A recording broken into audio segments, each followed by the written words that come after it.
Miss হবে না আপনার পছন্দের টিভি শো। দেখুন জি5 অ্যাপে একদম ফ্রি। হ্যাঁ হ্যাঁ দিদি, রাখুন রাখুন। কি বললো? এই রবিবারই ওনারা আসতে চাইছেন। তার মানে কাল বাদ পরশু। আমি কি এখনো বড় হইনি? তোমরা কেউ আমার কোনো মতামত জানার প্রয়োজনই মনে করছো না। ও মা, তোর আবার কিসের মতামত? তোর প্রোগ্রাম দেখে ওনারা তো যেচেই সম্বন্ধ করেছেন। কত ভালো পরিবার, ছেলে কত দেখতে সুন্দর, আর তাছাড়া ভালো চাকরিও করে। কি করে জানলে? একদিনে সব বুঝে গেছো? আচ্ছা তুমি এত কথা কেন বলছো? আমরা কি দেখে দেবো না নাকি? আশ্চর্য তো। দাদা, মেয়েরা বিয়ের নাম শুনলেই এরকম করে। এরপর দেখবে কঙ্কা, তুমি শ্বশুরবাড়ি থেকে আসতে চাইবে না। ঠিক কথা।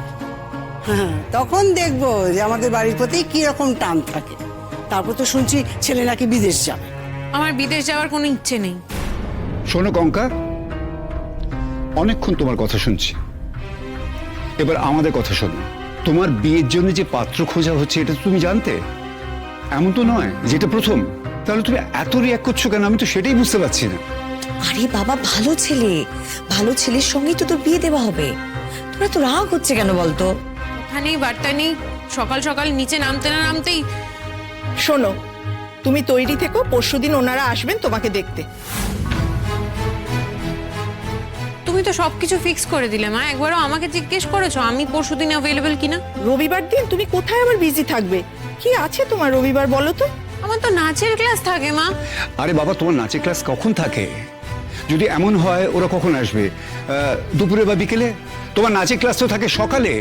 আর যদি সেরকম হয় তুমি নাচের ক্লাসে যাবে না, এটাও কিন্তু কম ইম্পর্টেন্ট নয়। তুমি বড় হয়েছো, সময় মতো বিয়ে শাদী দেবো, মন দিয়ে সংসার করবে। বাবা আমার একটা দায়িত্ব আছে, বুঝলে?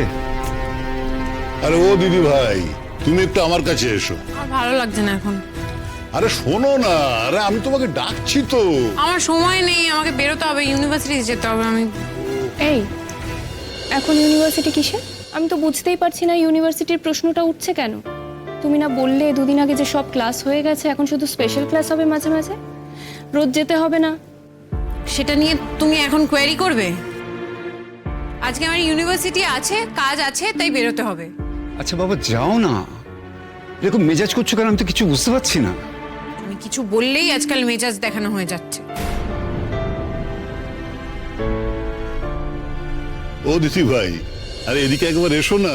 তোমাকে কিন্তু আমি অনেকবার ডাকলাম দিদি ভাই, তুমি তো আমার কথাটা শুনছোই না। এসো এদিকে এসো। এ বুলেট, একটু সর, সরে বস, এসো। শোনো, ভালো ছেলে না হলে আমিই তাকে ক্যান্সেল করে দেবো। আমি দেখতে চাই যে ছেলের সঙ্গে তোমার সম্বন্ধ হচ্ছে সে আমার থেকে ভালো কিনা। প্যারামিটারটা কিন্তু আমি। আমার থেকে যদি ভালো হয় তাহলে কিন্তু তাকে আমি মেনে নেবো না, আর আমার থেকে খারাপ হলে তো তাকে আমি কিছুতেই মানবো না। এই রূপে গুণে সবকিছুতে তাকে আমার মতন হতে হবে। শোন, যাই করিস না কেন, পরশুদিন ওরা দুপুরে খাওয়া দাওয়ার পর আসছেন, তার মানে বিকেল বিকেল।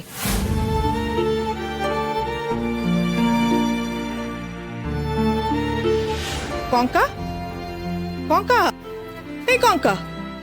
জি5 ডাউনলোড করুন আর সব এপিসোড দেখুন একদম ফ্রি।